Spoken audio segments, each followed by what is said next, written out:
안녕하세요. 사랑하는 형제이자 자매입니다. 하나님의 평화가 여러분과 함께 하시길 바라며 이 순간 여러분이 그분의 임재와 그분이 우리 마음에 주시는 위로를 느끼기를 바랍니다. 오늘 여러분이 이곳에 와서 말씀을 구하고 우리의 믿음이 강해지게 된 것은 축복입니다. 어느 시점에서 우리 모두는 어려움과 질문에 직면하게 되는 상황에 직면하게 됩니다. 하나님은 왜 우리 삶에 이러한 도전을 허용하시는가? 그분은 우리의 고통과 역경을 보지 않으시는가? 오늘 저는 여러분이 이러한 질문에 대해 다른 방식으로 생각해 보도록 권유하고 싶습니다. 각각의 어려움이 단순한 시련이 아니라 더 크고 신성한 목적의 일부라고 잠시 상상해 보십시오. 모든 것이 잘못되는 것처럼 보일 때에도 하나님께서 당신의 삶에 특별한 일을 행하고 계시다고 말한다면 어떨까요? 도전은 종종 우리의 신앙이 성장하는 기반이 되며 하나님께서 우리 영혼을 연마하시고 우리를 그분의 계획에 더 가까이 다가가게 하시는 곳입니다. 당신이 지금 직면하고 있는 것은 바로 그분이 당신을 강화하고 새로운 지평으로 데려가기 위해 선택하신 길일 수 있습니다. 고통의 순간에 하나님이 우리 곁에 계시며 더 큰 목적을 드러내고 계심을 아는 것은 강력한 일입니다. 이 메시지가 당신의 마음에 감동을 주고 그것이 특별한 누군가에게 희망을 가져다 줄 수 있다고 느낀다면 채널을 구독하여 친구, 가족 또는 믿음의 말씀이 필요한 누구에게나 이 메시지를 공유하시기 바랍니다. 함께 믿음과 사랑의 사슬을 만들어 서로를 강화하고 하나님께서 우리 삶에서 무엇을 하기 원하시는지 발견합시다. 우리가 어려움에 직면할 때 하나님께 묻는 가장 일반적인 질문 중 하나는 왜 나에게 이런 일이 일어나는가? 이 고통의 목적은 무엇인가? 입니다. 사실 이것은 전부는 아니더라도 많은 사람들이 삶의 어느 시점에서 묻는 질문입니다. 그러나 하나님의 말씀을 살펴보면 우리는 변화를 가져오는 진리를 발견하게 됩니다. 하나님은 우리가 직면하는 모든 상황에 목적을 가지고 계시다는 것입니다. 로마서 8장 28절에서 사도 바울은 하나님을 사랑하는 자들에게는 모든 것이 합력하여 선을 이루느니라 고 우리에게 상기시킵니다. 바울은 어떤 것이나 좋은 것만이 합력하여 우리의 유익을 이룬다고 말하지 않았다는 점에 유의하십시오. 그것은 도전과 어려움을 포함하여 모든 것이 하나님의 주권 아래 있으며 우리 삶의 더 큰 선을 위해 일한다는 것을 확증합니다. 이것은 강력한 약속이지만 완전히 받아들이려면 믿음과 하나님의 성품에 대한 이해가 필요합니다. 진실은 하나님께서 우리를 형성하기 위해 어려움을 사용하신다는 것입니다.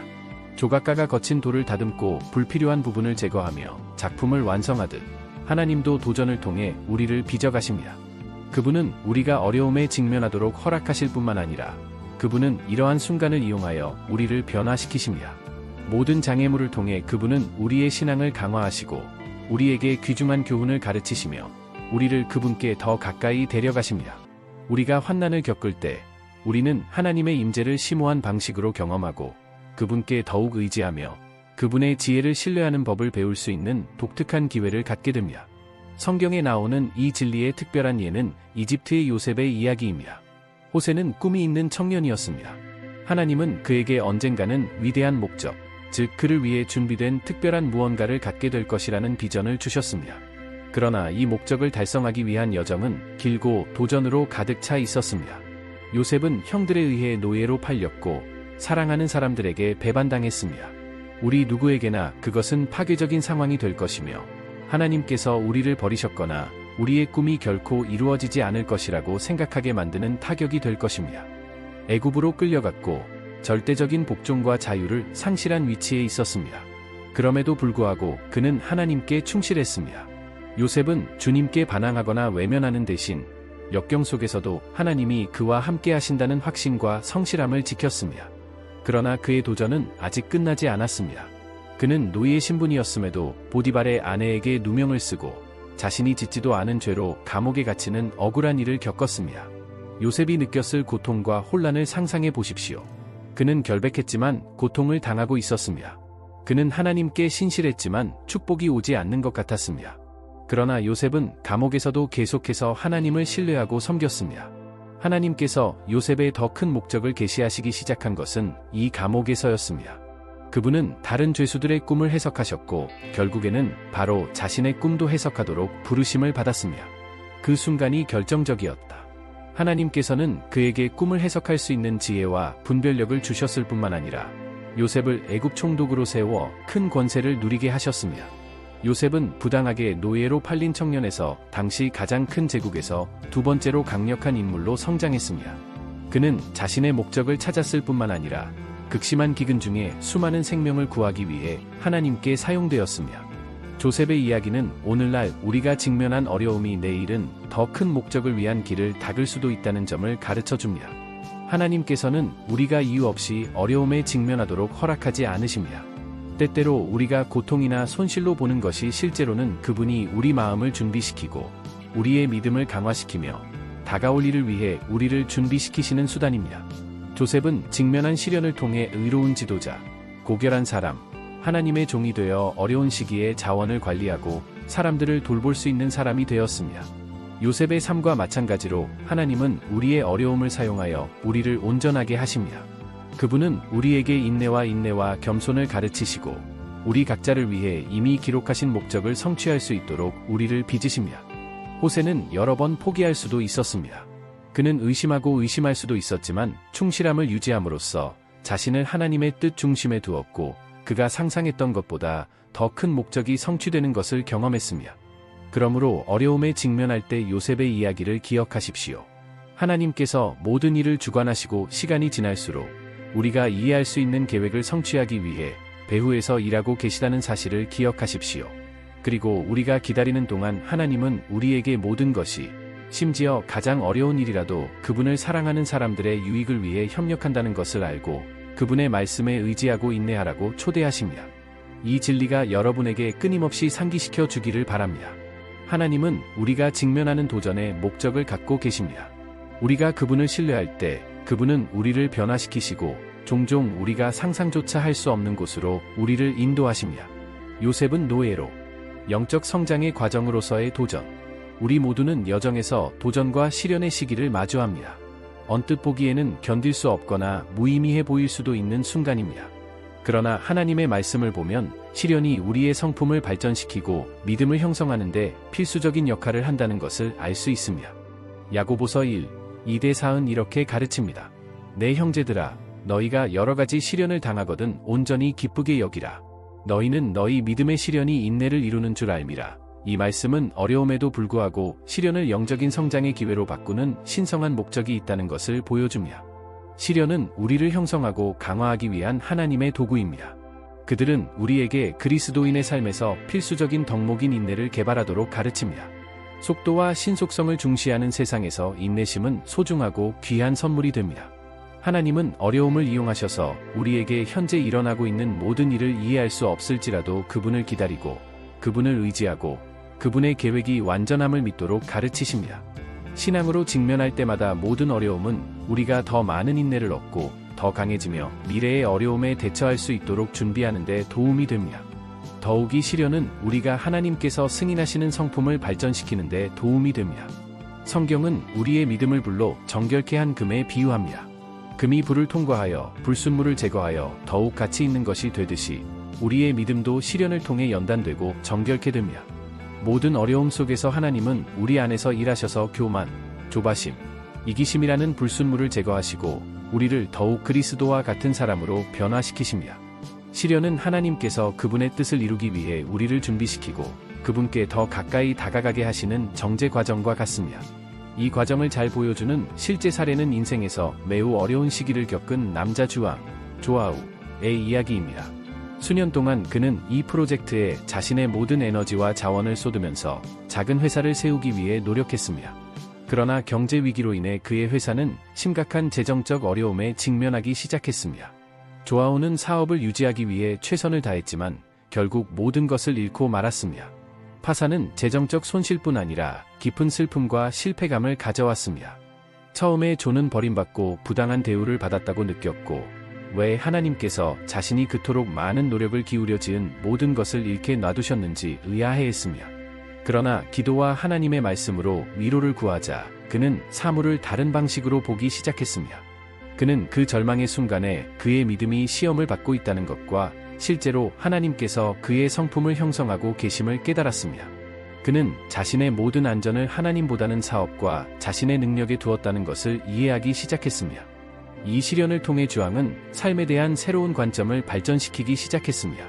그는 하나님께 더욱 의지하는 법을 배웠고 상실의 순간에도 주님께서는 더 큰 목적을 갖고 계시다는 것을 신뢰했으며 그 과정에서 그는 이제 좀 더 겸손한 마음과 더욱 확고한 믿음으로 다시 시작할 수 있는 힘을 얻었으며 조아우는 파산이 끝이 아니라 영적 변화의 시작이라는 것을 깨달았습니다. 그곳에서 그는 인내하는 법, 정말로 중요한 것에 가치를 두는 법, 그리고 하나님을 신뢰하는 법을 배웠습니다. 이 간증은 모든 시련 속에서도 하나님이 현존하시며 우리를 빚으시고 그분께 더 가까이 이끄신다는 사실을 상기시켜줍니다. 어려움은 더 순수한 신앙과 더 강한 성품을 경험할 수 있는 기회입니다. 우리가 시련을 겪고 하나님께서 우리 안에서 일하시도록 허락할 때 우리는 그 과정에서 더욱 강해지고 뿌리 깊은 믿음을 갖게 됩니다.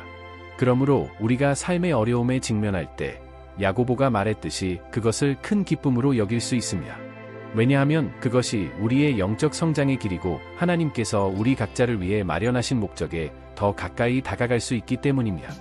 고통스러운 시기에도 목적을 찾는 방법. 인생은 기쁨과 평화의 순간으로 가득 차 있지만 고통과 괴로움의 순간도 함께 제공됩니다. 이 가장 어두운 시기에 우리는 종종 스스로에게 내가 왜 이런 일을 겪고 있는 걸까? 이 고통 속에서 하나님은 어디에 계시는가? 라고 자문하게 됩니다. 그러나 위로는 우리가 가장 큰 고난 속에서도 하나님이 항상 우리와 함께 계시다는 것을 아는 것입니다. 그분은 현존하실 뿐만 아니라 우리가 직면하는 모든 어려움에 대한 목적을 갖고 계십니다. 예레미야 29장 11절은 우리에게 이 약속을 상기시켜 줍니다. 여호와의 말씀이니라 너희를 향한 나의 생각을 내가 아나니 평안이요 재앙이 아니니라 너희에게 미래와 희망을 주는 생각이니라. 고통 속에서도 하나님은 우리를 향한 계획을 아시고 이 계획은 우리의 유익을 위한 것이며 우리에게 희망과 미래를 가져다 줍니다. 이 진리를 이해하는 것은 어려운 시기에 목적을 찾는 첫 번째 단계입니다. 하나님은 결코 우리를 혼자 두지 않으십니다. 비록 고통이 견딜 수 없을 것 같더라도 그분은 우리를 빚으시고 강하게 하시고 더 큰 일을 위해 우리를 준비시키십니다. 하지만 고통의 시기에 우리는 어떻게 실질적으로 목적과 희망을 찾을 수 있습니까? 하나님께 분별력을 달라고 기도하고 구하십시오.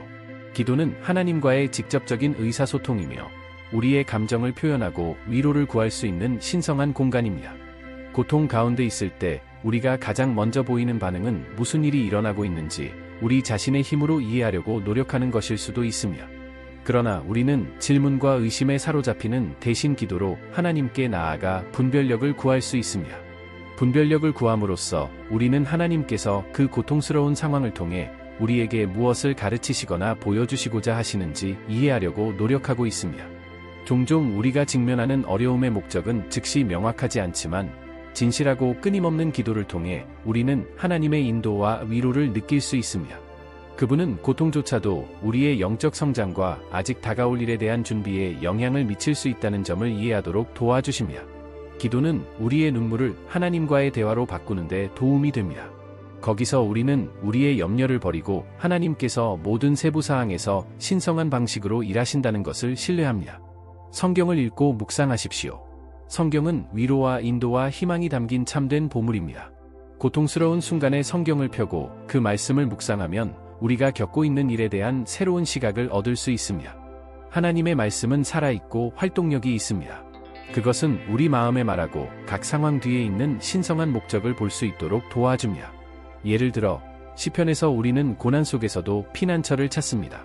시편 34편 18절은 여호와는 마음이 상한 자에게 가까이 하시고 중심에 통회하는 자를 구원하시는도다 라고 우리에게 확신시켜줍니다.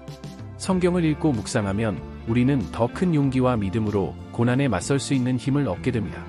모든 것을 잃었지만 하나님께 대한 신실함 속에서 인생의 목적을 찾은 욥처럼 고통과 상실에 직면했던 성경 인물들의 이야기를 읽을 때 우리는 혼자가 아니라는 느낌을 받습니다.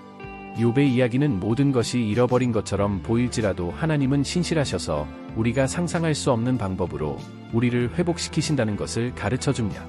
다른 충실한 형제들에게 조언을 구하십시오. 고통의 시기에 다른 신자들의 지지는 격려와 지혜의 귀중한 원천이 될 수 있습니다. 종종 비슷한 순간을 겪었던 사람들은 우리가 사물을 새로운 시각으로 보는데 도움이 되는 간증과 격려의 말을 나눌 수 있습니다. 잠언 11시 14분에서는 이렇게 말합니다. 지략이 없으면 백성이 망하고 지혜가 없으면 백성이 망한다. 그러나 조언자가 많으면 안전합니다. 이 구절은 우리의 어려움을 나누고 하나님을 신뢰하는 사람들로부터 인도를 구하는 것의 중요성을 가르칩니다. 믿음을 가진 다른 사람들과 대화하는 것은 우리에게 다른 관점을 주고 우리 삶에 대한 하나님의 목적을 이해하는 방법이 될 수 있습니다. 때로는 친구, 동료 교인, 영적 지도자의 조언이 하나님께서 우리에게 보여주고자 하시는 것에 대한 눈을 뜨게 하는 열쇠가 될 수 있습니다. 고통의 시기에 목적을 찾는다는 것은 고통 뒤에 숨은 모든 이유를 즉시 이해한다는 의미는 아닙니다. 종종 우리는 그 과정을 거치고 되돌아보아야 목적을 알 수 있습니다. 그러나 중요한 것은 하나님에 대한 신뢰를 잃지 않는 것입니다.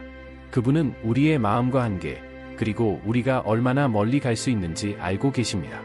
하나님께서 우리를 위한 희망과 번영의 계획을 가지고 계시다는 것을 믿을 때 고통은 영적인 성장의 과정으로 변합니다. 하나님은 어려운 시기를 이용하여 우리를 형성하고 강화시키며 평화로운 시기에는 결코 배울 수 없는 교훈을 가르치십니다.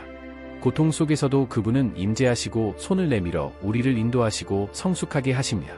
그러므로 어려운 상황에 직면할 때 하나님께서 모든 일을 주관하시고 우리를 기다리는 미래를 아시며 기도의 실천을 통해 말씀을 읽고 다른 사람들과 교통한다는 것을 기억하십시오. 형제 여러분, 우리는 목적과 희망을 찾을 수 있습니다. 고통의 매 순간마다 하나님께 더 가까이 다가갈 수 있는 기회를 찾고 그분이 당신의 삶을 위해 마련하신 놀라운 계획을 이해할 수 있기를 바랍니다. 당신이 그분을 신뢰할 때 당신은 눈물 속에서도 당신의 고통을 희망으로, 당신의 미래를 믿음과 목적의 여정으로 변화시킬 신성한 목적이 있다는 것을 발견하게 됩니다. 오늘 우리는 우리가 직면한 도전에 어떤 목적이 있는지 생각해 봅니다. 우리는 하나님께서 우리의 영적 성장과 발전을 위해 우리 삶에 어떤 시련을 허락하시는 것을 보았습니다. 그들을 통해 그분은 우리에게 그분을 더 신뢰하고 인내를 키우고 믿음을 강화하도록 가르치십니다. 모든 것이 어두워 보이는 고통의 순간에도 우리는 예레미야 29장 11절에서 읽을 수 있듯이 하나님께서 우리 각자를 위한 놀라운 계획, 즉 희망과 번영의 계획을 갖고 계심을 확신할 수 있습니다. 사랑하는 형제자매 여러분, 어려움 속에서도 포기하지 말라고 격려하고 싶습니다. 하나님이 모든 창조물의 주인이시며 당신에게 필요한 것이 무엇인지 정확히 알고 계시다는 것을 믿으십시오. 당신이 볼 수 없거나 느낄 수 없을 때에도 그분은 항상 당신과 함께 계시다는 것을 기억하십시오. 어려움의 매 순간마다 그분은 당신의 삶에 무언가를 행하시고 당신의 성품을 형성하고 당신의 믿음을 강화시켜 그분께서 당신을 위해 예비하신 목적에 당신이 더 가까이 다가갈 수 있도록 하십니다. 마지막으로 우리 삶 속에 하나님이 항상 함께 계시다는 사실을 일깨워주며 위로와 확신을 주는 구절을 나누고 싶습니다. 이사야 41장 10절은 이렇게 말합니다. 그러므로 두려워하지 말라, 내가 너와 함께함이라. 두려워하지 말라, 나는 너희 하나님이 됨이니라. 내가 너를 강하게 하고 도와주겠다. 나는 승리의 오른손으로 너를 붙잡을 것이다. 이제 짧은 기도를 합시다. 주 하나님, 우리는 당신의 임재와 결코 시들지 않는 당신의 사랑에 감사드립니다. 아버지, 우리가 직면한 도전 속에서 당신의 목적을 드러내시고 당신의 뜻 안에서 확고히 걸어갈 수 있는 힘과 지혜와 인내를 허락해 주시기를 간구합니다. 어떤 어려움 속에서도 우리가 당신의 보살핌을 느끼고 당신이 항상 우리 곁에 계시다는 것을 알 수 있기를 바랍니다. 예수님의 이름으로 말씀드립니다. 아멘. 이 메시지가 여러분의 마음에 감동을 주고 어려움 속에서도 위로를 주었다면 채널 구독을 권유합니다. 여기에서 우리는 믿음의 메시지를 나누고 여러분을 강화하고 가장 어려운 시기에도 하나님이 항상 여러분 곁에 계시다는 것을 상기시켜 주기를 희망합니다. 또한 구독하시면 우리 삶에서 하나님의 목적을 발견하는 데 도움이 되는 새로운 묵상과 가르침을 받을 수 있도록 항상 업데이트됩니다. 격려와 격려의 말이 필요할 수도 있는 친구와 가족에게 이 메시지를 공유하세요. 함께 믿음, 지지, 사랑의 공동체를 건설하고 서로를 강화하며 우리 각자를 향한 하나님의 목적을 따라 걷자.